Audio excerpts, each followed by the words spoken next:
Hello everyone, welcome back to my channel Knowledge Loop. और इस video में हम बात करने वाले हैं इंडस वैली सिविलाइजेशन की। हम कंटिन्यू करेंगे अपनी नेक्स्ट साइट के साथ में।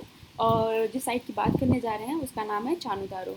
सबसे पहले तो उसकी लोकेशन देख लेते हैं, ये कहाँ पर है। ये मोहनजोदारो से 130 किलोमीटर सिंध प्रोविंस पाकिस्तान में है।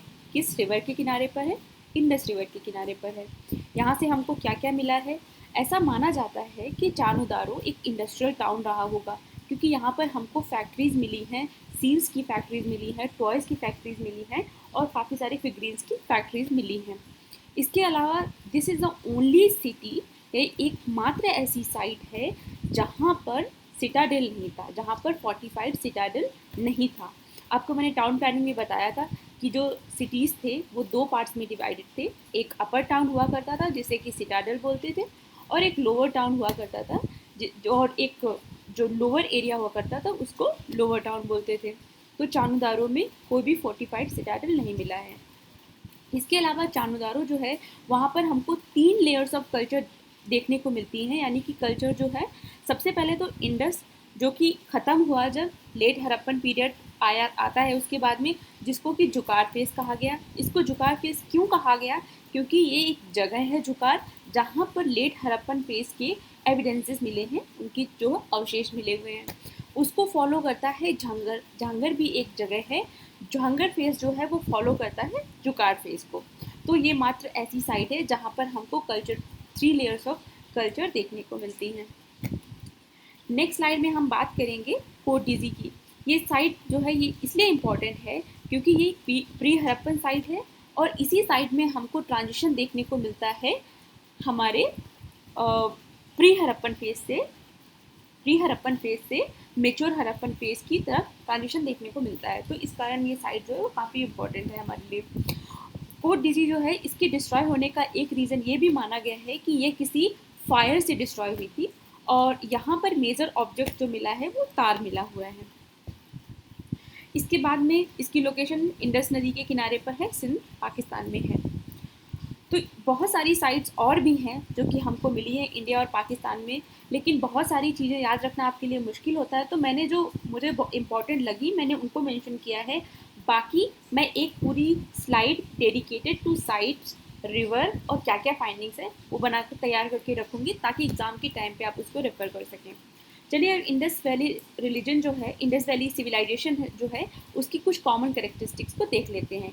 जैसे कि वहाँ पर ट्रेड कैसे होता था, उनका रिलीजन क्या था, या उनकी ड्रेनेज सिस्टम क्या था। तो ये सारी काफ़ी कॉमन फैक्टर्स होते हैं, तो एक बार देख लेते हैं। चलिए शुरुआत करते हैं हम रिलीजन से। अगर यहाँ के रिलीजन की बात करें तो यहाँ पर जो मेन डेटी थी, जो चीफ डेटी जिसको बोलते हैं, वो मदर गॉडेस हुआ करती थी। ये हमें कैसे पता चला? ये काफ़ी सारी जो हमको सील्स मिली हैं, जो टेराकोटा फिगरीन्स मिली हैं, तो वहाँ पर हमको देखने को मिलता है और ये कॉमन रही है सारी साइट्स पे।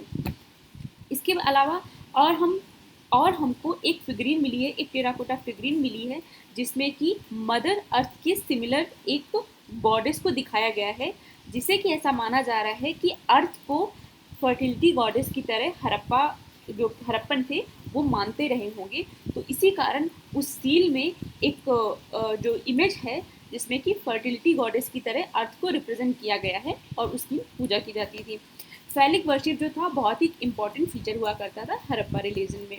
इसके अलावा पशुपति सील जो हमको मिली है, जो कि बहुत फेमस एक टॉपिक है हड़प्पन सिविलाइजेशन में, वो पशुपति सील जो है ऐसा माना जाता है कि वो प्रोटोशिवा हैं। काफ़ी सारी जगहों पे इनको प्रोटोशिवा के नाम से जाना गया है और वो काफ़ी सारे एनिमल से सराउंडेड है, इसीलिए उनको लॉर्ड ऑफ एनिमल्स या पशुपति बोला गया है। ये जो हॉर्न्ड जो पशुपति की सील हमको मिली है, इसके एक्चुअली में 3 स्पेसिमेंस मिले हुए हैं। जो 2 स्पेसिमेन हैं उसमें जो लॉर्ड हैं वो किसी प्लेटफॉर्म पे बैठे हुए हैं, और जो एक जो स्पेसिमेन है उसमें वो ग्राउंड पे बैठे हुए हैं। तो 3 तरह के स्पेसिमेन मिले हुए हैं। इसके अलावा एक और हमको फिगरीन मिली हुई है, एक और हमको सील मिली हुई है जिसमें एक पीपल ट्री की ब्रांचेस हैं और उसके बीच में किसी देवता की मूर्ति है, किसी डेटी की मूर्ति है। कि अभी भी हमारे कल्चर में पीपल ट्री की पूजा होती है, तो ऐसा माना जा रहा है कि वो लोग भी पेड़ पौधों की, जानवरों की पूजा किया करते थे। इसके अलावा जो एनिमल्स थे, एनिमल्स को डोमेस्टिकेट करते थे, इसके भी प्रमाण मिले हैं, और एनिमल्स की पूजा भी की जाती थी, वो भी हमें सील्स के द्वारा देखने को मिलता है। सबसे इम्पॉर्टेंट जो एक फिगर यूज़ हुआ है, या जो सबसे इम्पॉर्टेंट एनिमल यूज़ हुआ है, वो है हम्प्ड बुल। काफ़ी सारी सील्स में हम्प्ड बुल देखने को मिलता है। तो इसी से ये प्रमाण, ये चीज़ें सामने आती हैं कि इंडस रीजन के जो लोग थे वो ईश्वर की पूजा करते थे in form of trees, animals and human being also. इसके अलावा हमको काफ़ी सारे एमुलेट्स भी मिलते हैं। एमुलेट्स क्या होता है? ताबीज, जिसको कि आप गले में पहनते हैं, जो आज भी आपने देखा होगा कहीं पर टोना टोटका या कहीं पर ऐसी मान्यताएं हैं कि वो ताबीज़ जो है वो पहना जाता है, जो कि आपको बुरी नज़र से बचाता है। तो ऐसा वहाँ पर भी माना जाता है। काफ़ी सारी हमको ऐसी सील्स मिली है जो कि एमुलेट के फॉर्म में थी।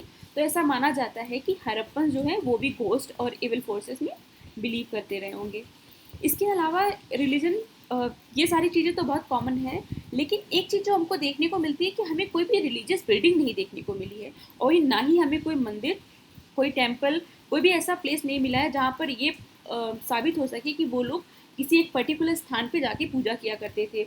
जो ग्रेट बात मिला है, जहाँ पर ऐसा माना जाता है कि रिलीजियस सेरेमोनीज़ के लिए उसको यूज़ किया जाता होगा, लेकिन उसके अलावा हमें कोई टेम्पल या कोई भी बिल्डिंग नहीं मिली हुई है। नेक्स्ट चीज़ हम देखते हैं कि इंडस वैली सिविलाइजेशन में सील्स किस तरह की हुआ करती थी और उनका क्या महत्व था।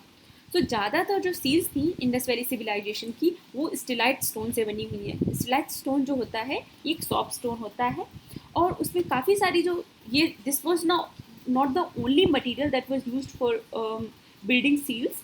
इसके अलावा भी गोल्ड की भी बनती थी, एगेट की भी बनती थी, और आइवरी वगैरह चीज़ों की भी बना करती थी। आयरन की नहीं थी, ये आपको याद रखना है।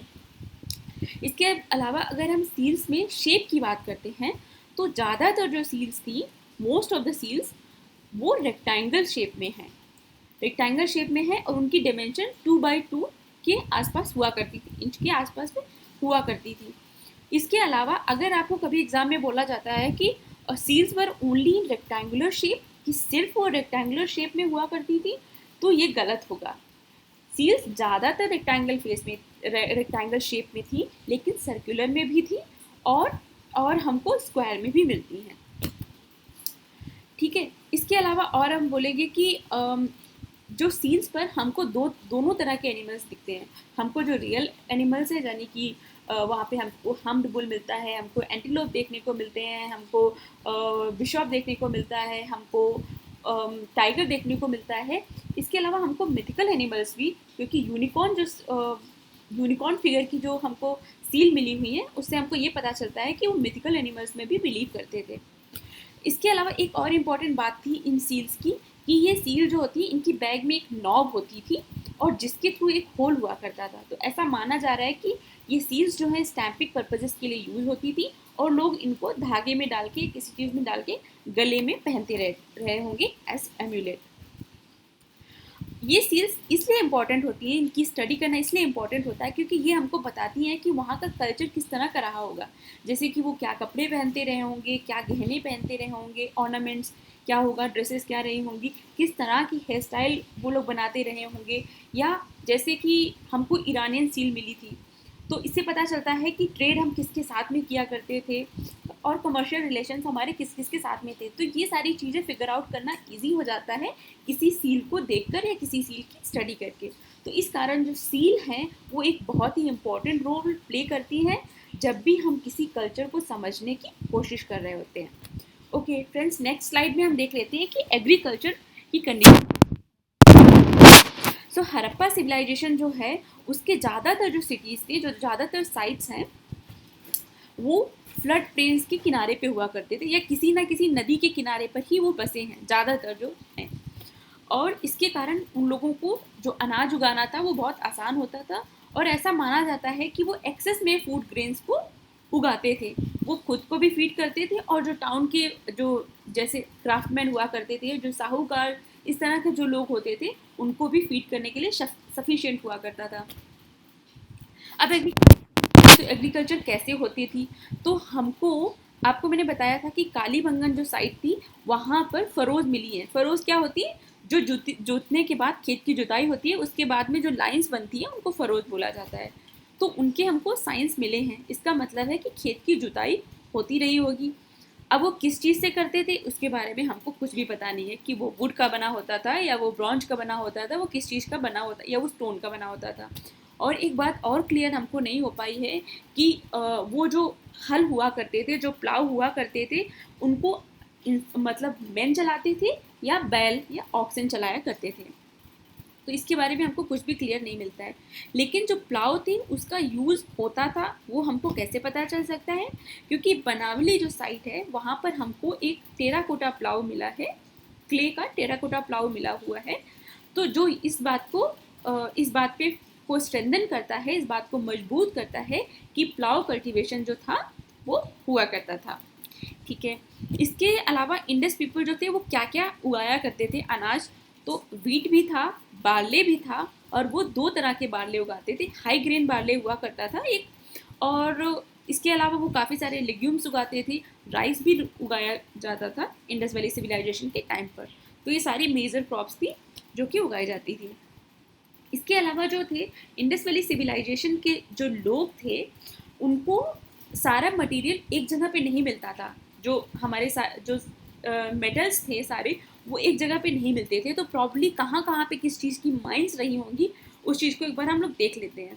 तो प्रॉबेबली जो कॉपर है वो राजस्थान की माइन से आता रहा होगा, जो गोल्ड था वो कर्नाटका की माइन से आता रहा होगा, और ब्रॉन्ज बनता है कॉपर और टिन को मिलाकर, तो हमें टिन भी चाहिए रहा होगा। तो टिन जो है वो अफगानिस्तान से आता रहा होगा। जो बाकी के प्रेशियस स्टोन्स हैं वो गुजरात, ईरान और अफगानिस्तान से आते रहे होंगे। तो ये सिचुएशन रही होगी उनकी मेटल के रिगार्डिंग। नेक्स्ट स्लाइड में हम बात करेंगे कि टेक्सटाइल, जो कपड़े पहनते थे वो कहाँ से, किस तरह से उनका क्या प्रोसेस हुआ करता था। तो इसके बारे में कुछ भी क्लियर इन्फॉर्मेशन हमको नहीं है। पहले ये माना जाता था कि ये अभी तक माना जाता था कि कॉटन जो है वो इंडस वैली के रीजन के लोग जो थे वो उगाते रहे होंगे, लेकिन कब उगाना शुरू किया उसका कुछ हमको क्लियर प्रूफ नहीं मिलता है। तो मोहनजोदारो जो साइट थी वहाँ पर हमको कॉटन का एक एक्चुअल में पीस मिला था, जो कि एक सिल्वर के किसी बेस से के ढक्कन पे लगा हुआ था। तो वहाँ से हमको पीस मिलता है। तो ये हम लोग समझ गए थे कि आर्कियोलॉजिस्ट को ऐसा समझ में आ गया था कि जो इंडस वैली सिविलाइजेशन के लोग थे वो कॉटन को उगाते थे। अब कितने पहले से ये उगाया जा रहा था, ये हम लोगों ने उगाना शुरू किया था या किसी और जो पहले की और सभ्यताएं थी, जो एंशिएंट सिविलाइजेशन थी जैसे मेसोपोटामिया की सभ्यता थी, तो इन लोगों ने तो नहीं पहले उगाना शुरू किया था। तो एक और चीज़ हमको देखने को मिलती है कि मेहरगढ़ में एक नियोलिथिक टाइम का बरियल था, वहाँ पर से एक हमको कॉपर का बीड मिलता है। उस कॉपर की बीड की जब एनालिसिस की जाती है तो उसमें मिनरलाइज फॉर्म में एक हमको कॉटन का थ्रेड्स समझ में आता है। तो इस बात से क्या प्रूफ होता है कि मोहनजोदारो से कई समय पहले, यानी कि मेहरगढ़ जो कि अभी तक की सब बहुत टाइम तक मेहरगढ़ जो थी वो हमारी पुरानी इंडस वैली की साइट मानी जा रही थी, तो वहाँ पर अराउंड 6000 BC के टाइम पर भी कॉटन जो थे वो उगाया जाता था। इसके अलावा किस तरह के कपड़े वो लोग पहनते थे वो सब हमको फिगरिंग से पता चलता है कि जो विमेन थी वो किस तरह से ड्रेसअप होती थी, जो मेन थे वो किस तरह से ड्रेसअप होते थे। Thank you so much for watching this video. अब मैं इंडस वैली सिविलाइजेशन के कुछ और पॉइंट्स फर्दर आपके लिए एक नया वीडियो लेके आऊँगी। और इसके अलावा अगर आपके पास कोई सजेशन है तो आप प्लीज़ मुझे right it down in the comment section and I will see you soon. Thank you so much for watching. Have a good day.